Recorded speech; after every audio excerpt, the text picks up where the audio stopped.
Samir deliver his speech, and then we shall offer some evaluation commendations that I'm going to draw out from you in this room. So Samir's speech today is about creative networking. His project is an introduction to vocal variety and body language. So we'll be looking out for that. Vocal variety and body language. Look out for it. Okay? And it's creative networking from Samir Malak. Please welcome Samir.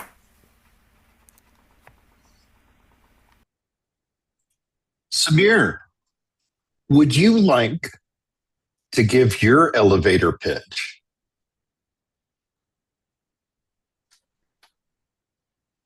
Dramatic pause. Not a pause with purpose, but a pause with panic.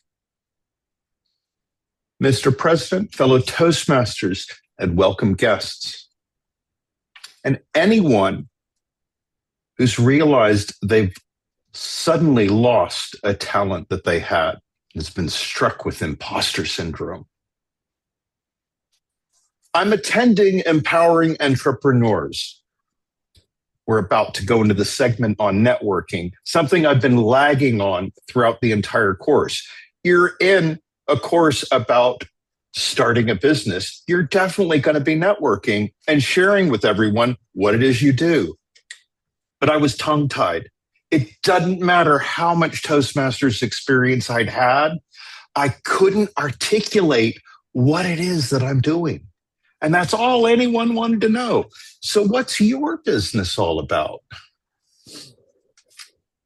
Well, my teacher saw the panic on my face. I tend to wear my heart on my sleeve. And he assured me, he said, look, Samir, this next exercise is for you to choose a place where you can do some networking. I recommend you choose a place where you're going to be comfortable with the people you're around. I had it. I'm going to the creative meetup in Oxford. Hanging out with a bunch of creatives is going to be really comfortable because I can relate to them. And I did that. I went 3 times before I had my breakthrough. The first one, only 6 people, a photographer, a copywriter turned copy editor. I was very comfortable, and I shared part of my offer. I'm a poet. I'm a writer. You want to see some of my stuff? Here's my blog. I didn't mention any of the other things that I was doing, but I was comfortable. I was able to interact. And they lifted me up. I went back to Oxford the next time, and it was even safer. There were only 3 of us, and I'd already met one of them. So I stretched it out a little more. I'm going to be practicing for a workshop that I'm doing on time travel. Time traveling with Imagineer Samir. I'm going to be practicing it at my Toastmasters club.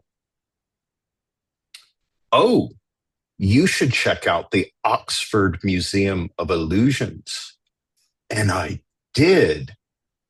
And I was able to meet my future self.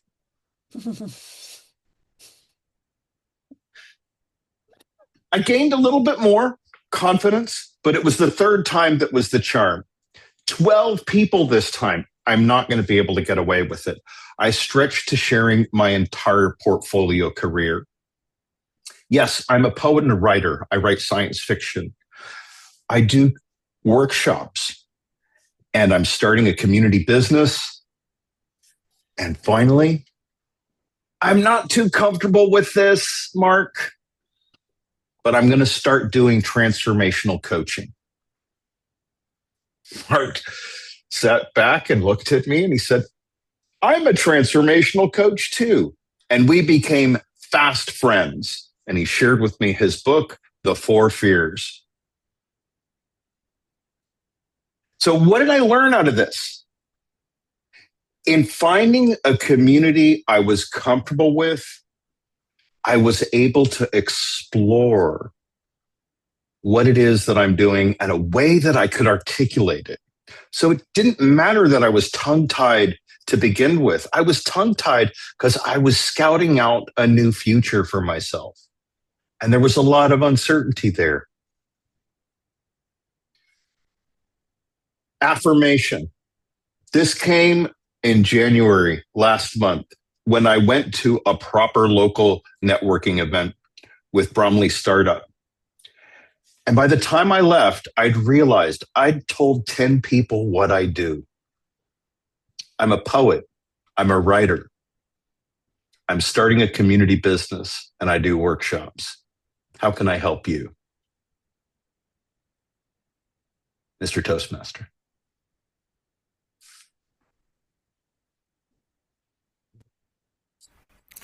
Thank you, Samir. Thank you so much for sharing that speech with us this evening. We're going to jump in as we have roughly, I think, about 13 minutes left in this Zoom room. We're going to jump in with our comments, and Pamela will keep us also on time, I know, so that we're ready when we have to go back. What I particularly liked about Samir's speech was this combination of exploring and articulating a new future.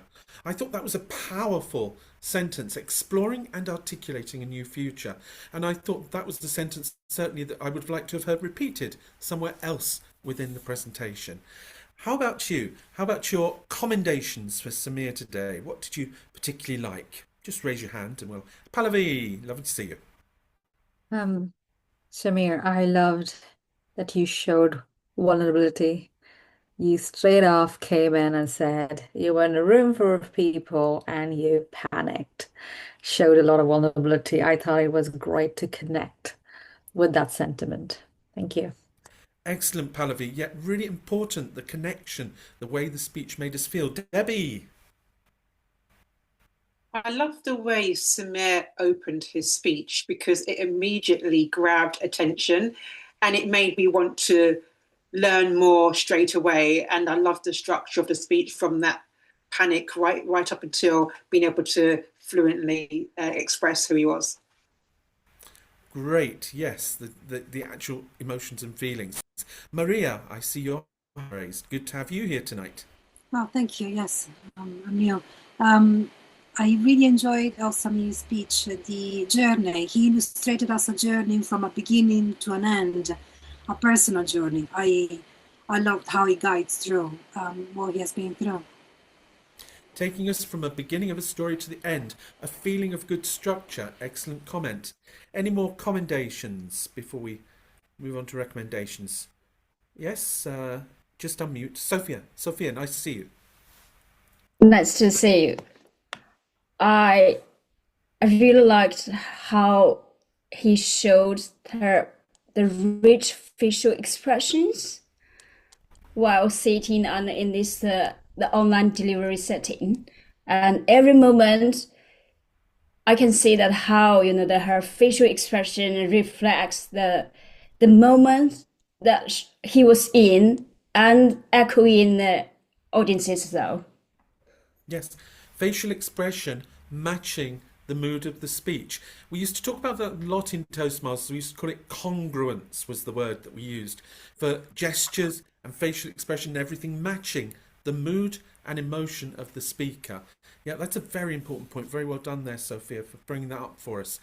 And actually, Carmel, did you have anything to offer in terms of a commendation before I move to recommendations? Actually, that was my point that Sophia made. I thought the dramatic pause was great.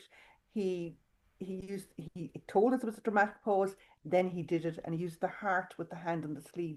So he demonstrated 2 points there, and I really liked that. Yes, absolutely spot on, Carmel. Thank you. Let's talk now. Let's just reflect a little bit back in this wonderful mirror evaluation that we have this evening of the things that maybe Samir could use to extend and improve the speech. How could this be improved? I'd like to come in on the dramatic pause. I would have liked the dramatic pause to last even a couple more seconds than it did.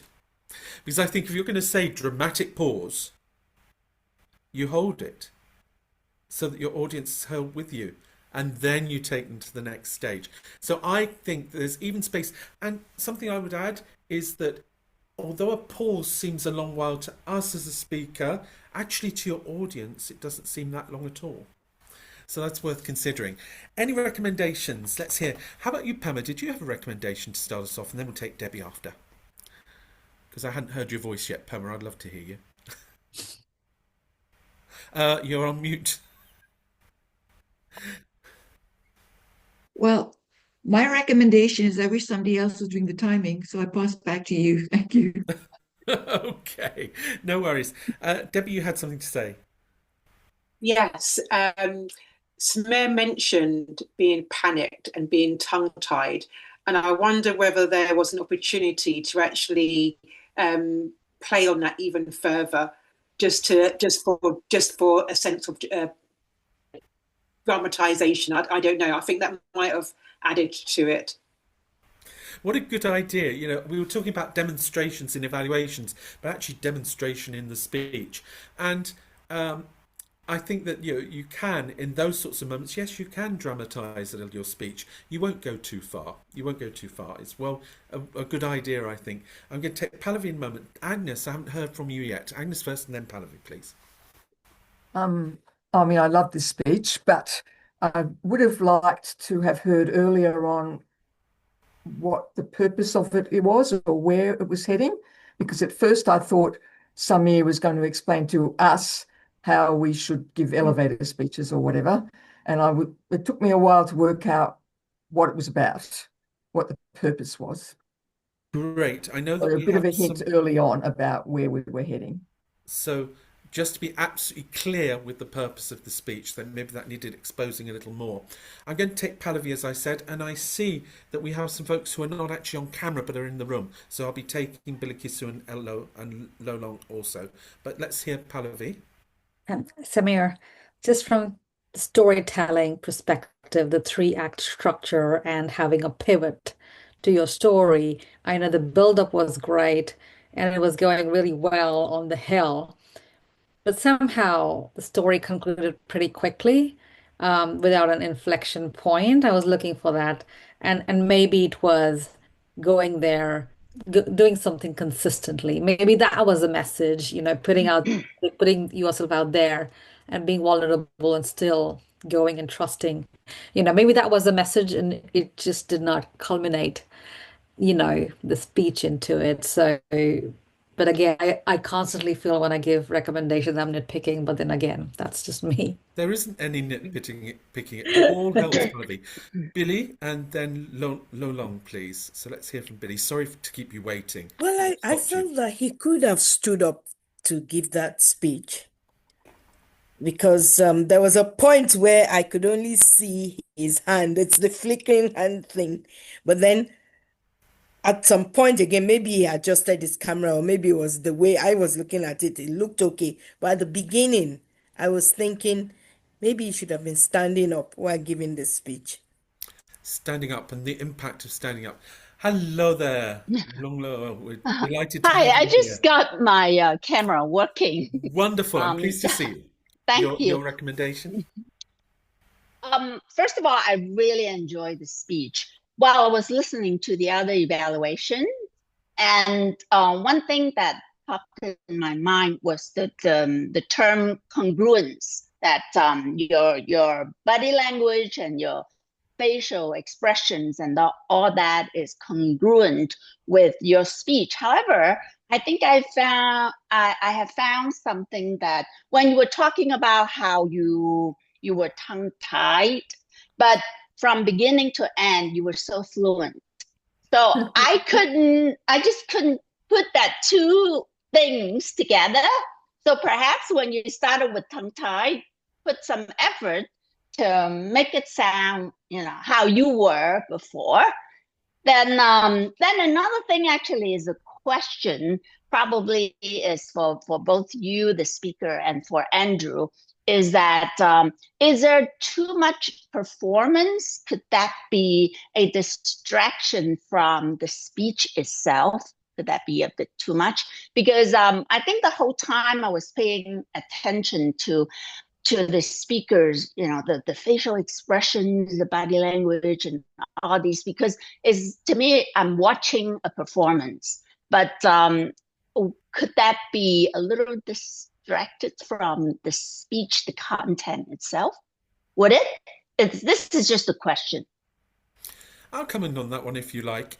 I think that provided you have the intention of the message at the forefront of your mind all the time as you're delivering, providing that your feelings, the feelings you're reflected at, are really connected to your topic, and that you live the dramatization through the words, through the meaning of the words, then I think that it's a valid approach. I think that we get the feel sometimes that something is over dramatized if it's not approached with that level of connection. There are some folks who, when they deliver a speech, they put the drama on top, rather than letting the drama emerge from inside the words. I think the words are our guide. What do you feel, Samir? Because that was a comment for both of us, really. I would like to know, I love the way you articulated it, Andrew, that if it's emerging, it's more authentic. If it's something that's a cover, that seems more performative. And I'd like to know, did mine occur as performative or emergent? Because my intention was emergent. I'd love to hear from Carmel on that point. I think I kind of pick up what you're both saying, and this is how I see it. You talked about being tongue-tied, and that really resonated with me, and I think the audience, but you were not tongue-tied, and that made me think that you were reading it, and it wasn't a conversational style. And I think that's where, I don't know, emerging or performance, I didn't feel that connection. But maybe you weren't reading it and I'm being wrong here, but that's what it came across to me. Mm. Conversational style is very important. It's where the basic thematic material of our speeches is. We're in a conversational style, and the dramatization tends to come in when we're telling a story, for instance. And Lee, I also Annelise, are think you we able to shouldn't pop on forget camera? that Annelise? this is a speech about vocal variety. Oh yes, Billy. And so we shouldn't forget that this is a speech about vocal variety and body language. So there has to be vocal variety, there has to be body language. And I did see both of them in his speech. But I think whether the question is, can you overdo the purpose of a speech? Because the Yes. purpose was that. Thank you, Billy. Annelise, your Hello, microphone Andrew. is open. It's Hello, great to have you in the Samir. room. Just Yeah, give us a sorry. little summary comment, please. Maybe a Um, commendation as no, well I as a think, recommendation. yeah, I was listening to all the comments, and for example, what I liked as well was Samir approaching the screen to get closer to us to share some insight, and that I think is very effective, for example. I So, think that's very true, Annelise. And I think that sometimes we underestimate also the energy we need to get the speech through the camera if we're yeah. delivering online. So I think that's true as well. But it's great to hear your voice and to know that you're there as well. There you are. Some really good comments this evening. Thank you so much. Thank you very much to Samir again for giving us the speech, for giving us the test speech this evening. But you've all brought some interesting comments and some things that I'm sure that Samir will find very useful. And indeed, I'm going to take my own advice. I'm going to fill in the evaluation form for Samir after this. So that's great. I think they're going to take us away in 20 seconds' time. They're going to move us back into the main room. So don't be taken by surprise when it happens. But it's absolutely great to see you all and have you all in this room giving your